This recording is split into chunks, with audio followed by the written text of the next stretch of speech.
Hello everyone and welcome back. I really hope मेरे सभी friends बहुत ही ज़्यादा अच्छे होंगे। तो जितने उम्मीदों से इस घर को मैंने सजाया था, मुझे ऐसा लग रहा था कि कम से कम 4 साल बाद इस घर को छोड़ के हम लोग जाएँगे, लेकिन बहुत ही जल्दी तय समय से बहुत ही जल्दी हमारा पोस्टिंग आ गया।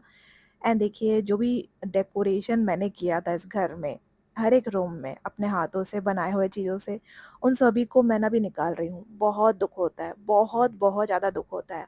आप लोगों को मेरा बेडरूम का मेकओवर बहुत ज़्यादा पसंद आया था एंड आज मुझे उसको निकालने में सही मानिए बहुत ज़्यादा दुःख हो रहा है। वीडियो आजकल मैं रेगुलर पोस्ट नहीं कर पा रही हूँ। बहुत सारे फ्रेंड लोग रिक्वेस्ट कर रहे हैं कि दीदी छोटा-सा ही आप बनाइए, बहुत कम ड्यूरेशन वाला।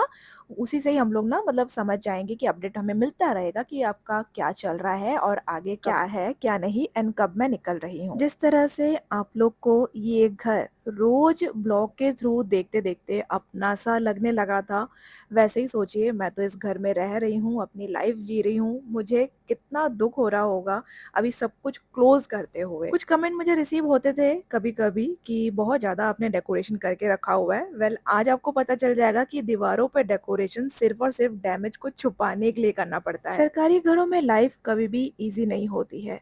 काफ़ी सारे अप्स एंड डाउन से आपको होते हुए गुज़रना पड़ता है। एक चारदीवारी का मकान छत के साथ आपको पकड़ा दिया जाता है।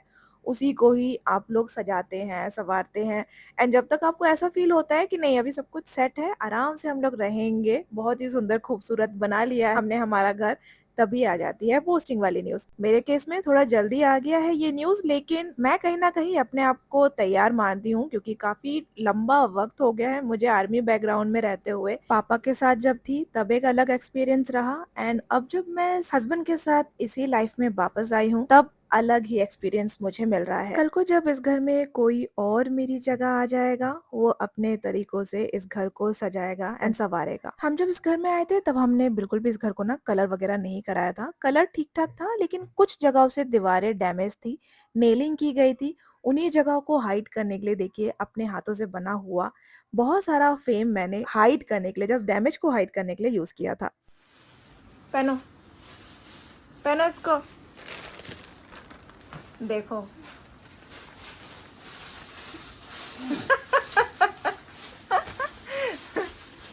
समय रखा ये डायपर हम लोग हर जगह ले घूमते हैं, कभी नहीं हमने फेंका। देखिए अभी भी कितने सारे डायपर है ऐसे। दौड़ो बेटा। ये ना लास्ट लास्ट के टाइम का डायपर है। उसके बाद और कभी पहनाया नहीं समायरा को। अपना डायपर पहन के बैठी है। हाँ डैडू को पहनाओ, डैडू को पढ़ाओ। तो जैसा कि मैंने कहा अभी घर में सिर्फ काम ही काम है, पैकिंग, क्लोजिंग, क्लीनिंग। खाना बनाने का कोई भी टेंशन नहीं क्योंकि एक-एक फ्रेंड के घर से आ रहा है डिनर के लिए इनविटेशन। तो लक्ष्मी दीदी के घर आज मैं जा रही हूँ क्योंकि कुछ दिन बाद ना लक्ष्मी दीदी भी अपने घर चली जाएँगी, वो मुझे ऑफ करने के लिए भी नहीं रह पाएँगी। तो वहीं जाने के लिए मैं रेडी हुई हूँ एंड जल्दबाज़ी में देखिए मुझसे इतना बड़ा कांड हो गया। मैं ये वाला सूट पहनने का सोच रही थी एंड प्रेस लगाते ही यहाँ से ये चीज़ हो गया। तो इसको तो अभी मुझे डिस्कार्ड ही करना पड़ेगा। यहाँ पर लक्ष्मी दीदी के लिए मैंने लिया है गिफ्ट एंड ये है मेरी लक्ष्मी दीदी का घर। बहुत ही प्यारा उन्होंने भी डेकोरेशन करके रखा हुआ है एंड बच्चों में इतना अच्छा मैनर्स है देखिए वो लोग सर्व कर रहे हैं, यहाँ पर लोग सब बैठ के बात कर रहे हैं। इतना ज़्यादा खाना बनाया था दीदी ने, स्नैक ही खा के मतलब पेट भर गया और मेन कोर्स की तरफ तो जाने में हम लोग सोच रहे थे, लेकिन मेरा फेवरेट बिरयानी बनाया था। उनको एक बार पता चला कि उनके हाथ का बिरयानी मुझे बहुत ज़्यादा पसंद है, तो देखिए मेरे लिए उन्होंने वही बनाया है। साथ में बने हैं पराठे और रसम, चिकन 65, फिश फ्राई, न जाने कितने सारे साइड डिशेज़ दीदी ने प्रिपेयर करके रखा था। खाया तो थोड़ा सा गर्म हुआ कान तो साइड में एक आदमी था। हाँ वो बोल रहा है करंट है क्या इसमें।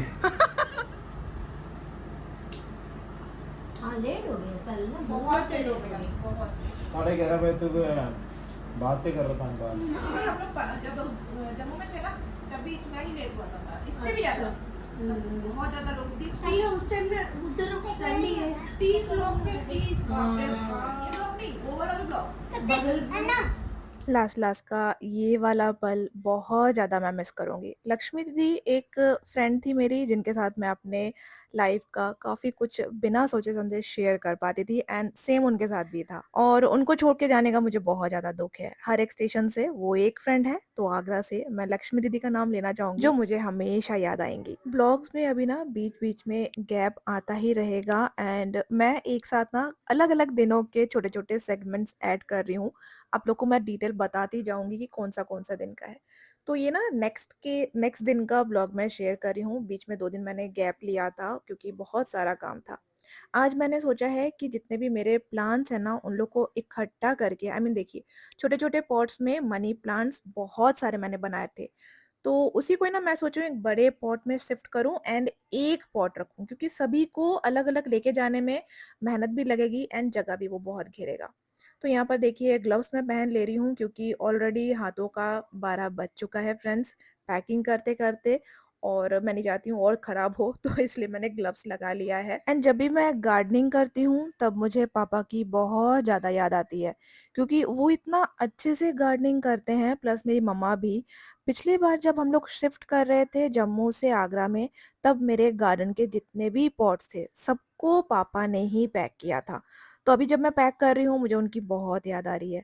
उनका आने का बात भी था, लेकिन कुछ ऐसा हुआ कि ना कैंसल हो गया एंड अभी उनका ना पंजाब में डायरेक्ट आने का बात है। प्लान्स की बात चल ही रही है, तो और एक अपडेट मैं देना चाहती हूँ। जो नया क्वार्टर हमें पंजाब में मिला है, उसमें ना 2 बालकनी है, आगे और एक पीछे। छत पे जाने का कोई भी रास्ता नहीं है। तो एक तरफ से समझ लीजिए जितने भी प्लान्स हैं उनमें से शायद जितने भी हो सके मैं अपने साथ लेके जाऊंगी एंड बाकियों को मुझे डोनेट करना पड़ेगा। जितने भी अच्छे एंड हेल्दी प्लांट्स हैं उनको सभी को मुझे रिपोर्टिंग करना है। आज सभी गमलों का मैं रिपोर्टिंग नहीं करूंगी, कुछ गमलों का मैं कर ले रही हूँ समय रहते हुए क्योंकि धीरे धीरे देखिए टाइम भी करीब आते जा रहा है हमारा क्वार्टर छोड़ने का। तो एक साथ मैंने सभी प्लांट्स को यहाँ पर लगा दिया है, मनी प्लांट्स को एक ही टाइप के थे प्लांट तो मैंने एक ही में लगा दिया है। मॉइस्टिक भी अभी मैंने आपके सामने जस्ट बनाया है और एक गमला अभी कंप्लीट हो गया है। अभी मैं धीरे धीरे से बाकी के गमलों को भी पकड़ूँ। तो देखिए अभी जाके 2 गमले मैंने कंप्लीटली रेडी कर दिए हैं। आज ना मुझे एलोवेरा प्लांट को भी ना थोड़ा सा ठीक ठाक करना था, तो फ़िलहाल के लिए मैंने उसका एक पप निकाल कर अलग एक पॉट में लगाया है एंड उसके नीचे से थोड़ा-सा खाली कर दिया है। लेकिन एलोवेरा का प्लांट इतना ही भारी हो गया था कि अकेले मुझसे ये ना सँभल ही नहीं रहा था। तो इसके लिए और एक दिन शायद टाइम निकालना पड़ेगा। जैसे कि संजू आजकल घर पे है तो उनका अभी एक ही काम है कि चीज़ों को जल्दी से जल्दी पैक करना, गाड़ी बुक करना, जो कि हम कर चुके हैं कुछ दिन पहले। लेकिन मेरा घर पे रह के अभी बहुत सारा काम बढ़ गया है। कंटेंट क्रिएशन तो वो तो चल ही रहा है, खाना बनाना, फिर संजू के साथ पैकिंग में हेल्प करना एंड सबसे इम्पोर्टेंट बात, घर को मैं क्लीन रख ही नहीं पा रही हूँ। मैं क्लीनिंग फ्रीक बन चुकी हूँ कुछ सालों में, तो अभी घर में थोड़ा-सा भी मुझे ना मेसीनेस दिखता है या फिर कुछ भी क्लटर दिखता है, तो मेरे अंदर ना एक दूसरा ही चीज़ काम करना शुरू हो जाता है कि मैं कैसे घर को ऑर्गनाइज़ रखूँ। एंड जब वो नहीं होता है ना तब मैं बहुत ज़्यादा डिस्टर्ब हो जाती हूँ। सरकारी क्वार्टर में रह के पैकिंग, क्लोजिंग, क्लीनिंग वाला फ़ेज़ इतना ही हेक्टिक शेड्यूल वाला चीज़ है, जिसको करते-करते ना मेरे ख़्याल से 1-2 केजी मेरे रिड्यूस तो हो ही चुके होंगे। प्लस भारी-भारी सामान थोड़ा-सा उठाना पड़ रहा है, यहाँ-वहाँ सरकाना पड़ रहा है। तो इसलिए बैक में भी थोड़ा-सा ना प्रॉब्लम होना शुरू हो गया है। पैर में तो दर्द मुझे कुछ दिन पहले से ही होना शुरू हो गया था, अभी बैक में भी पेन फिर से स्टार्ट हो गया है। तो संजू ने मुझे ना बड़ा-सा एक झाड़ू खरीद के दिया है, उसी से ही आजकल ना घर में झाड़ू लगा रही हूँ। दो ये परफेक्टली क्लीन कर नहीं रहा है, लेकिन जितना मेसी मेरा घर अभी है, उसमें थोड़ा बहुत क्लीनिंग करने से ही मुझे पूरा घर क्लीन लग रहा है। मेरे घर में ही बैठ के मेरे नाक के नीचे इतना बड़ा प्लान चल रहा था फ्रेंड्स, मैं समझ ही नहीं पाई। मैं अपने ही मन में आराम से काम कर रही थी, थक हार के जस्ट बैठी थी कि तभी मुझे इतना बड़ा सरप्राइज़ मिला। समायरा का जस्ट मैंने ज़ोर से रोने का आवाज़ सुना एंड बाहर जाके देखा तो मम्मी-पापा दरवाजे पे खड़े हैं। मेरा भी चिल्ला-चिल्ला कर बुरा हालत हो गया था एक्साइटमेंट में।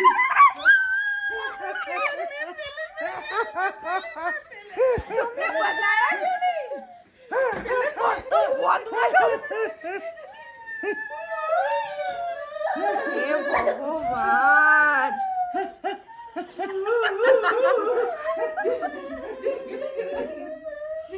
তোমরা ওখানে কি ব্যাপার? কান্না করতে হবে না नीचे চলে এসছে তো नीचे বাস हम बोले थे ना